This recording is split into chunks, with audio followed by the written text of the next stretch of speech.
Hey everyone, welcome to PC Perspective. I am Ryan Shrout. We are here with a special project for you today, joined by Ken, who's normally sitting behind the camera. Today is coming on the other side to help us with our new project. We are going to walk through the process of building a Hackintosh. This would obviously be a Mac-based OS computer, but built with your own components and that kind of stuff. Something that I think is gaining in popularity recently. Yeah. And there's several reasons why that is the case. I think maybe most importantly and not as easily discernible is that there's this gap in the Mac hardware lineup in kind of like this mainstream area, right? So you have the Mac Pro, which is expensive and kind of on older hardware. Yeah, it's Nehalem EX Xeon parts, not really the newest and greatest GPUs. Still high performance, but not the newest. You don't have USB 3 necessarily, you don't have Thunderbolt, you don't have any of that kind of stuff.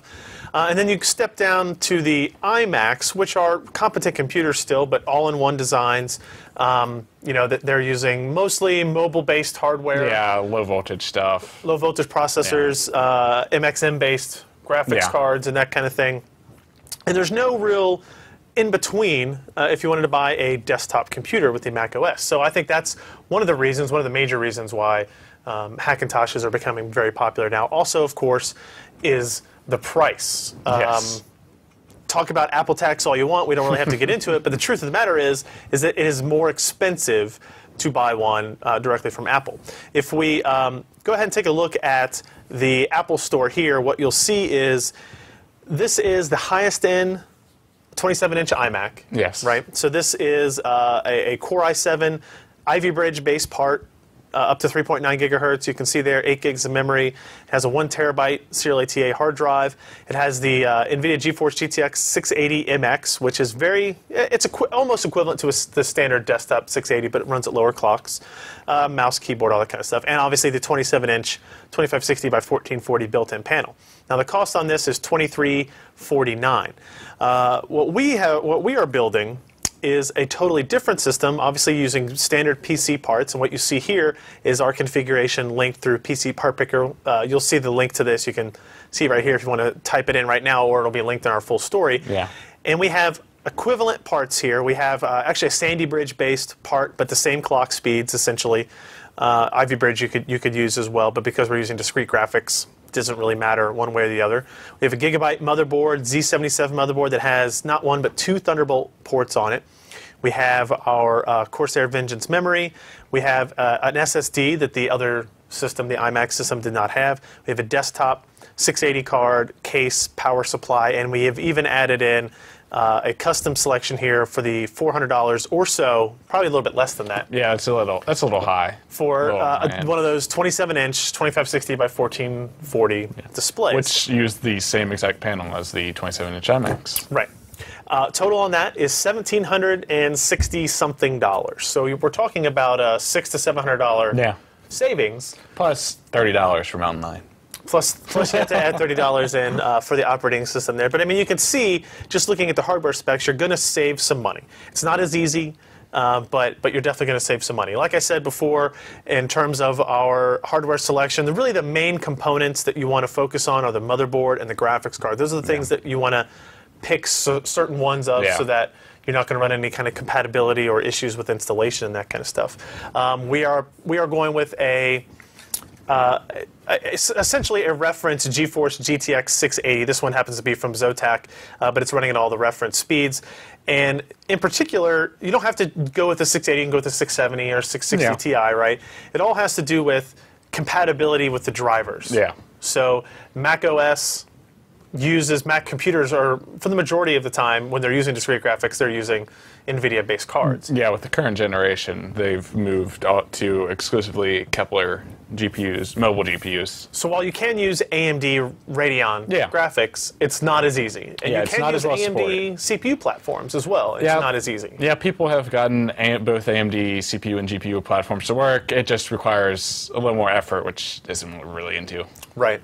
We're also using this Gigabyte Z77X-UPSTH motherboard that you can see here. This is a Z77 motherboard, obviously 2 Thunderbolt ports. If we actually look at the board here, you can see that it's got multiple PCI Express slots, although we're only going to use one discrete graphics card. We can see we've pre-populated it with our processor, and we're just using the standard heatsink. Obviously, you can go with whatever you want. And we've got our 8 gigs of memory. And then if we look on this side, you'll see our 2 Thunderbolt ports here, in addition to USB 3.0, Gigabit Ethernet, audio, and all that kind of stuff. We're not going to worry about the integrated video output on it. So, using a board like this, Gigabyte boards, we picked a Gigabyte board for a very specific reason. Yes. And that is, it's the most popular choice for the Hackintosh community. And one of the best outlets for information about building a Hackintosh, we didn't mention before, is Tony Mac X86.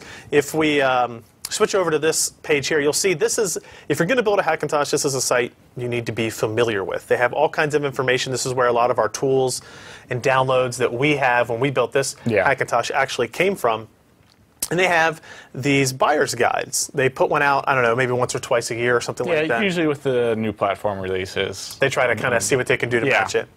So here you'll get suggestions like, okay, you want to build a mini, like a Mac Mini compatible type device. And you'll see some suggestions for processors, motherboards, memory, case, that kind of stuff. And what you'll notice is all the motherboards are Gigabyte boards here. And then if we go down to an Ivy Bridge custom Mac Pro, kind of like what we're building here, they're using these same motherboards as well, Gigabyte motherboards, NVIDIA graphics cards, oops, oh, they're not using discrete up there, but NVIDIA graphics cards and the discrete down here, and then if you get into the Socket 2011, they're using a Gigabyte motherboard and NVIDIA graphics cards. So Tony Mac X86 has a lot of forums. They have what else do they have on there it's important for people to know? They just have access to a lot of software that you're going to need that we'll detail in how we do the builds and that kind of stuff throughout this video. But it's definitely something you want to pay attention. Recommended system guides, compatibility lists. The forums will have tons of people that have tried almost every piece of hardware that you're going to want to try.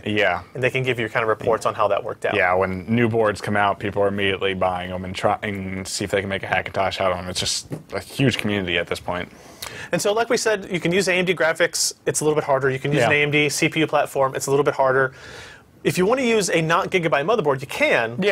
But this is what people have been building Hackintoshes on for years and years now. And this is what has been, I don't want to say standardized, but most widely accepted. Are there any particular reasons why the Gigabyte motherboard, like the Z77X-UPSTH or UP5TH, what do you think makes them more reliable for this type of build? Well, from most of my research, it seems that the way Gigabyte implements ACPI power management stuff is closely related to the same way that Apple does. So you have functions like sleep, which just work out of the box, which is normally a pretty big hurdle for Hackintoshes. Let's say if you have a MSI or an ASUS motherboard, it can be a little bit of work to get done. So it's just closer to out-of-the-box, easy configurations for building Hackintosh. So, I mean, that's pretty much it in terms of what hardware you select. I'd say when building a Hackintosh, your hardware selections are a little bit more constrained if you want it to be easy. If you want to build your own hardware, you want to use your own specific hardware, you can do that. Just be prepared for more complicated setup and configuration. The stuff that we'll walk you through is really relatively painless. It is. And compared to when I built my first Hackintosh, which was probably 5 years ago. I tried 3 years ago again, I think, and I don't even think I got something fully functioning. And on this one, when we built it, you got it up and running first try. It just worked. Cool. If you aren't really interested in 2 Thunderbolt ports, there's the Gigabyte Z77X-UPSTH, which has one. And then the UP3H, I think it is. I'll have to double check that. Has no Thunderbolt ports, but should be the same compatibility level. So just, again, kind of work out of the box. So most of their product stack is pretty compatible. I mean, we saw in that guide how it lists a lot of Gigabyte motherboards. Even X79 stuff, which isn't a supported platform under OS X yet. Interesting. So we'll go ahead and put all of this stuff into a case, and then we'll walk you through the software side of setup after the break. And we're back. Thanks to the magic of editing, we now have put all those components into a system right here. And yes, we picked the white case just because We had to. I mean, if you're building a Hackintosh, you might as well do it. So building the computer, I just wanted to point out that putting together the components is no different than you would be building a normal PC. Put your motherboard in, graphics card, SSD and hard drive, memory, all that kind of stuff, hook up the same way you would normally hook up a system. Now, before we get into the operating system install, there's a couple of things we have to go over. One, how do you get a bootable drive with the operating system? Two, what BIOS changes might you need to do to prepare for a Hackintosh install? Let's go to the first one first. Now, this gets a little bit gray. This is why it's a Hackintosh instead of an official device. Yeah. To build, to get the USB installer for this, you actually have to have a friend or you have a Mac to download the Mountain Lion.app file, I guess is technically what it is, that you then use to make this drive. What's the process to make the thumb drive? Well, basically, once you purchase Mountain Lion from the Mac App Store, you download a program from the Tony Mac forums called UniBeast. Okay. And that will automatically detect the .app file, the installer, and make a bootable thumb drive with the proper bootloader necessary. And all this happens on a Mac? Yes. An already existing Mac? You have to use So you have to have a friend with a Mac? If you have the Mountain Lion installer, there are certain ways to do it on a PC. I'm not sure of them. They seem overly difficult as compared to OS X, but yeah. And we're trying to keep this as arguably legal as possible. So if you already have a Mac and you download Mountain Lion, you pay your $30 and you download Mountain Lion, then whatever, everything else is up for question and debate. So that's how you make the boot drive. UniBeast is the app for that. Now, what about inside the BIOS on this motherboard? Even though we picked the Gigabyte motherboard because it was supposed to be more simple to get to, let's go ahead and power it on and see if we can jump into the BIOS here. There are a couple of things you want to change and make sure that are functioning or working that make just the setup and installation a little bit easier. So we should be able to switch between both of these here in just a second. Once this comes up. Once we actually have our system up. So we're in the BIOS now. We're in the UEFI of this Gigabyte motherboard. And what things do we need to make sure that you change before you start the installation? So in our configuration, we're only worried about using the 680 and not the Intel HD 3000 graphics of our 2600K.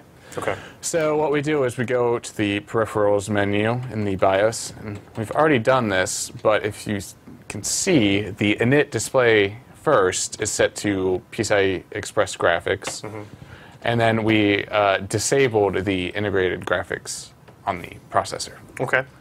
One more little tweak you have to make is in the power management settings. If you have to disable Wake on LAN, it causes some weird issues on reboot, and it's just easier if you disable it. But that should be about it. So we'll go ahead and save and exit this. We'll go ahead and put in. We will plug that in. We'll put it into boot one of drive. the front ports up here.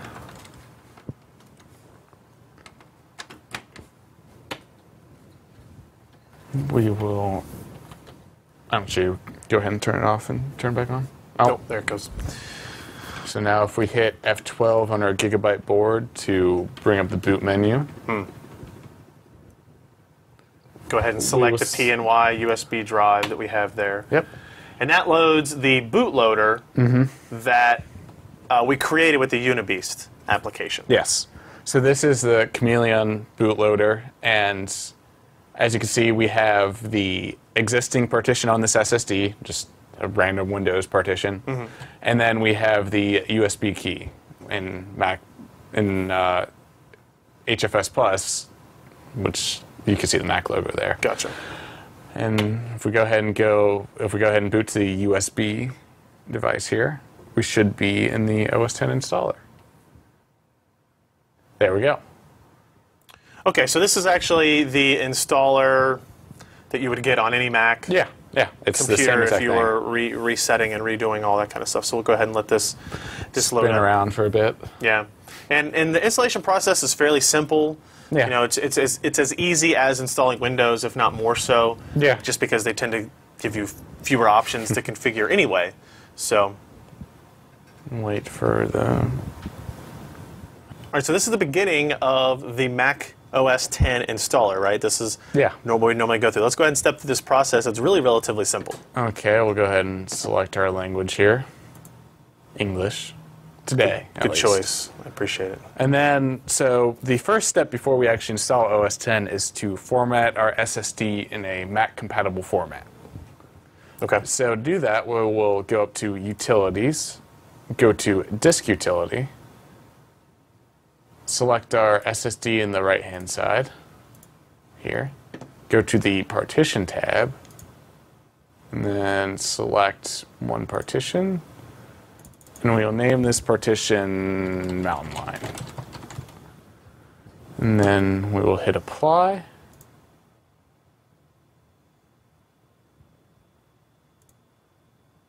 Well, if I hit the right button, that should work. There we go. Quick format process. Yeah, so our drive's all formatted here, so we will just quit out of Disk Utility and then go through the OS 10 installer. Install to our Mountain Lion hard drive, SSD. And now we wait. Now we should point out that if you're doing this as like a secondary hard drive in your system, you're doing this in addition to Windows, that it may make sense to disconnect your Windows hard drive during this process to make sure you don't accidentally blow away the partition on your drive.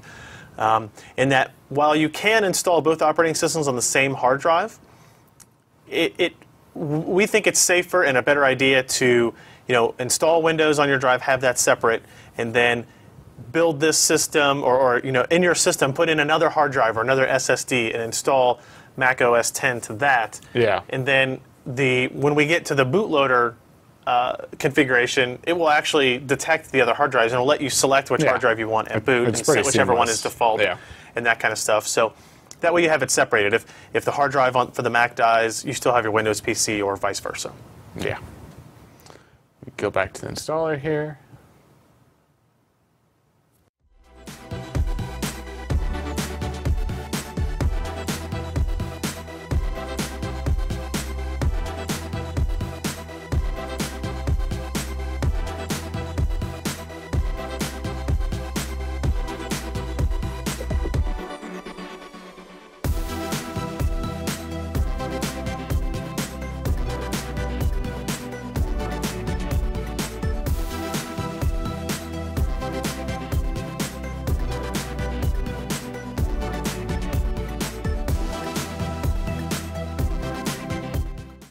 Okay, now if we go ahead and boot to that thumb drive again, once the computer pops up here.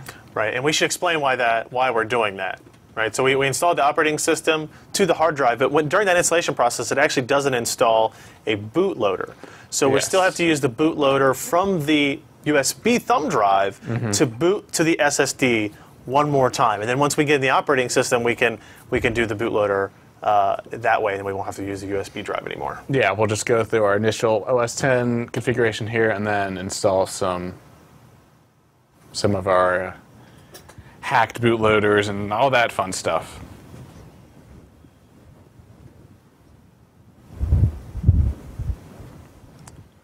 As we wait, we'll go ahead here and get into the initial configuration setup. This is the standard thing when you boot any Mac for the first time.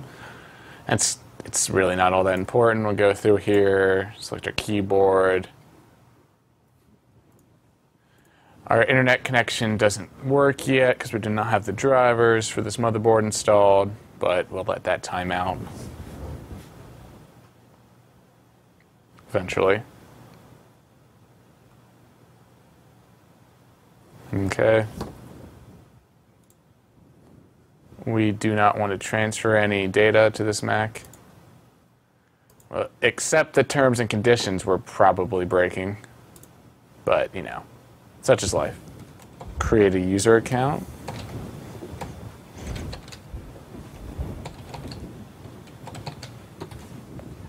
Go ahead and go here.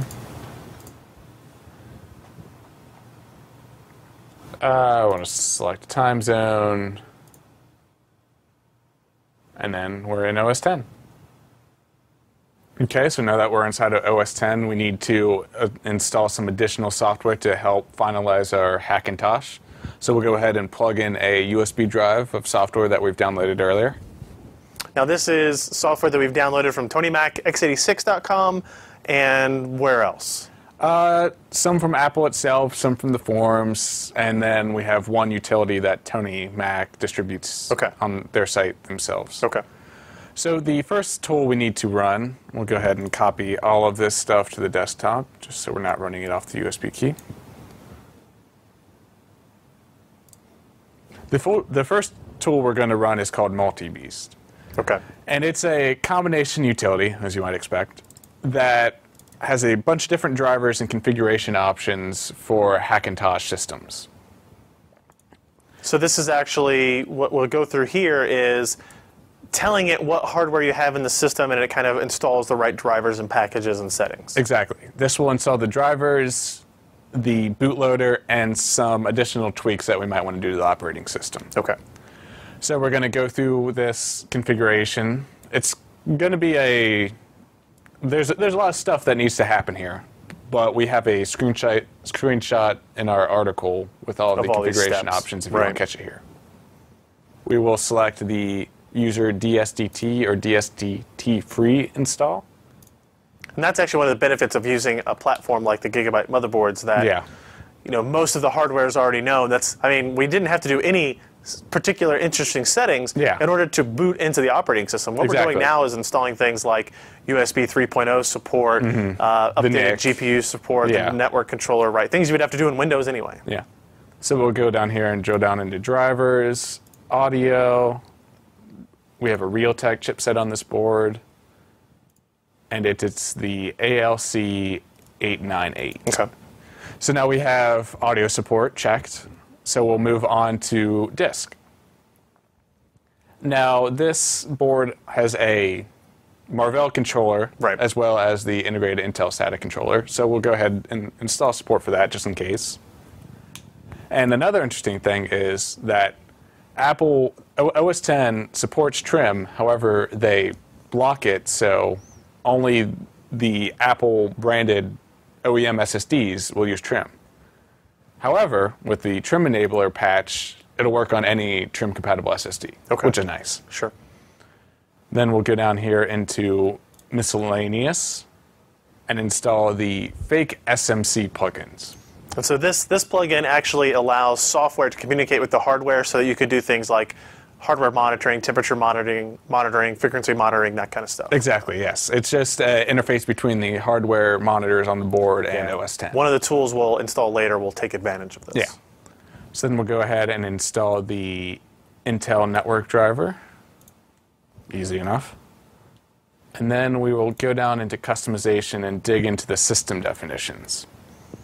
So this is a unique area where you are essentially telling the operating system what to report is the system that you're building, right? So we're going to select what? The highest end iMac? Yeah, since our hardware is closest in iMac, and in iMac supports a lot of the consumer level features like AirPlay, we'll go ahead and pick the latest iMac definition, the late 2012 edition. And this is actually something you can change back and forth, Yeah, right? you can change, as long as you can boot into OS X on your Hackintosh, you can change any of these by just running the MultiBeast installer again. Okay. So we'll go ahead and go through and install this. And go ahead and type in the password.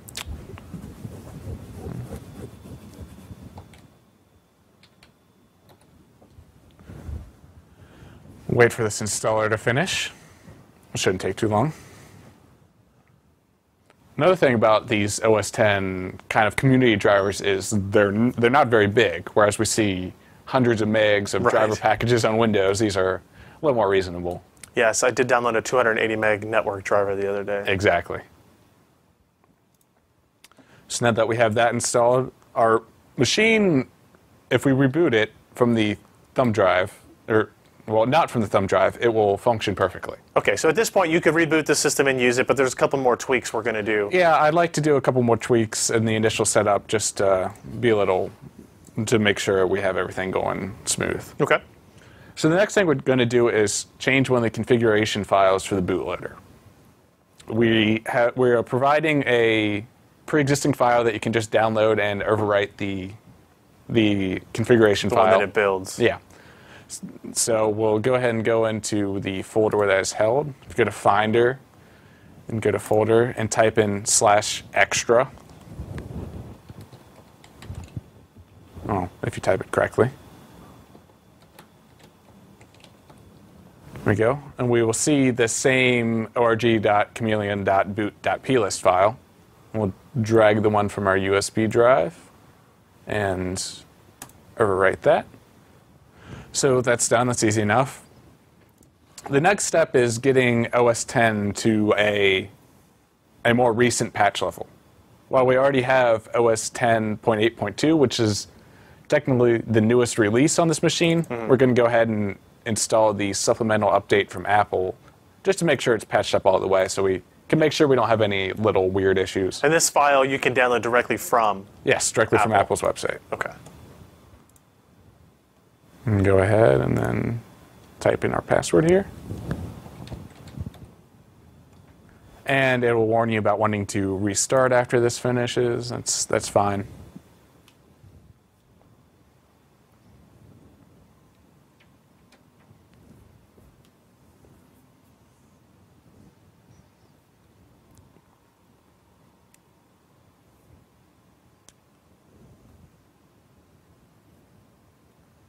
Now, when this finishes, it will prompt us to restart, but we can ignore that so we can install the final sort of update here.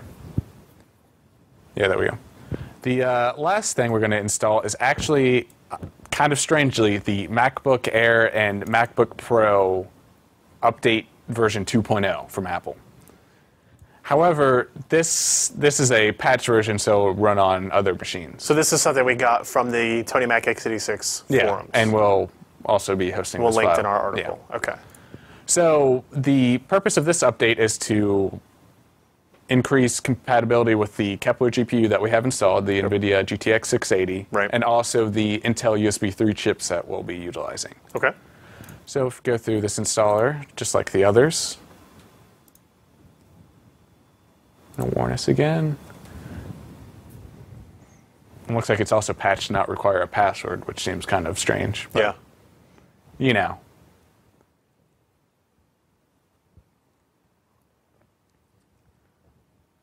And after this update applies, we'll reboot and we'll be in a fully functioning OS X environment, which fully is pretty functioning cool. and fully updated up to basically the most recent updates. Yeah. As well.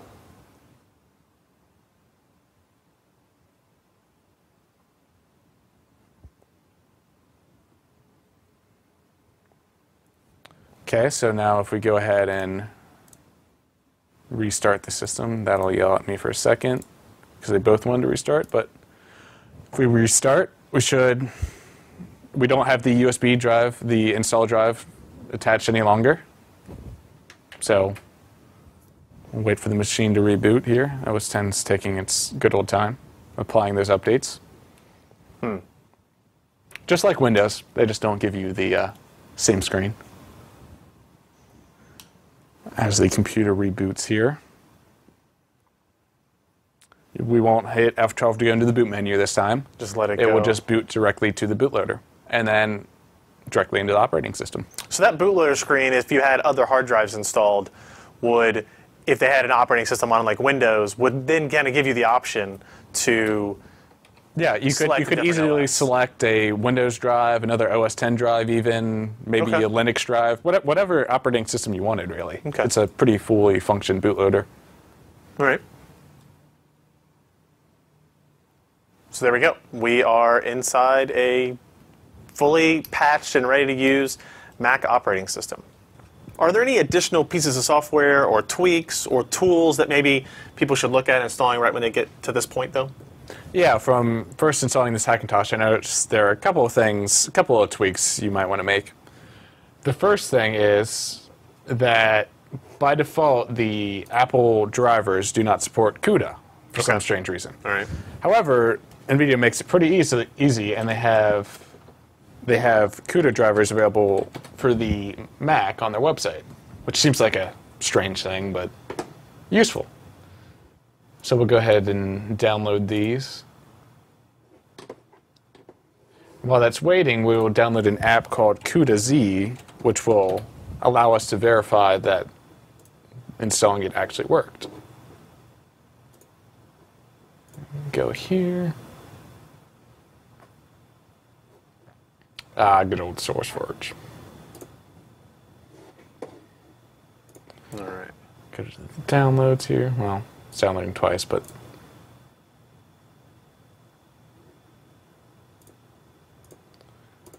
we'll go ahead and install CUDA Z since we're still waiting on the driver download.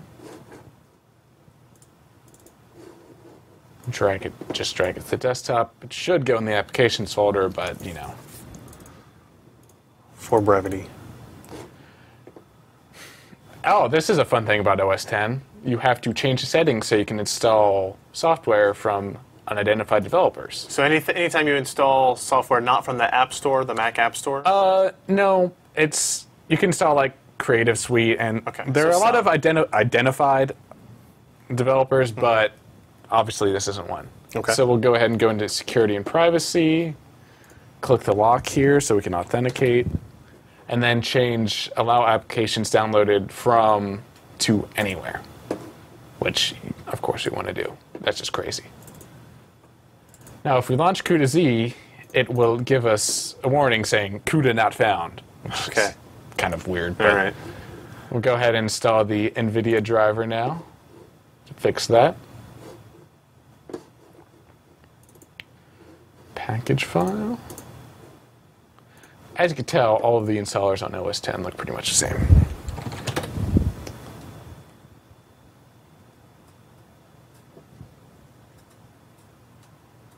I'm not quite sure what pro apps support CUDA on OS X, but I know there are some, like high-end video stuff, rendering stuff, even some scientific applications. So if you have an NVIDIA card, it's worth enabling and installing it's got a BSD backbone, so a lot of the scientific stuff should run with minimal changes. Now if we run that application again, so it doesn't give us that error, and we can see the GTX 680 installed, gives you some information. Exactly. CUDA versions, that kind of stuff. So what about if we're used to doing things like monitoring our computer's health status, temperatures, fan speeds, clock speeds, that kind of thing? There's actually a great app on OS X called iStat Menus for this. Okay. If we go ahead and find it here. It isn't free. I think it's like $14, but there's $16, but there's a free trial. All right. But we'll go ahead and install the trial here so you can see how it works. Wait for it to change. Go ahead and launch this. And then if we hit install, and authenticate of course, we will now see a series of menus in the top bar which display things like temperature. We can see CPU clock speed, GPU clock speed down here, memory voltage, and then network connectivity, memory usage, hard drive space, CPU load. A bunch of cool stuff, really. Even though they default to Fahrenheit, which is a little odd. Yeah, I don't like that too much, but it's a neat collection of metrics and information for sure. Yeah, it's very useful for the everyday operation of your Mac to diagnose stuff. So at this point, we basically have a complete system. Yeah. You can install Final Cut Pro. You can install any Adobe. You can install any Mac applications that you want to get now, and you have a fully functional, fully featured Hackintosh system. You saved money. You built it yourself. You know a little bit more about the operating system, how all this kind of stuff works. There's all kinds of things that you'll learn about if this is your first Mac, which, if you don't have a lot of experience with it, it's a learning curve, but it's fairly easy to get a hold of. So that's going to round up the video for us today. If we have any more questions, we have a lot more details in our full written review that Ken posted that has all the screenshots, all the files you need to download that we used for this build are going to be accessible through that. So check that out at pcper.com or the URL that is listed here. So Ken, thanks for helping us out with this. It was fun. We'll see you next time on PC Perspective. See ya.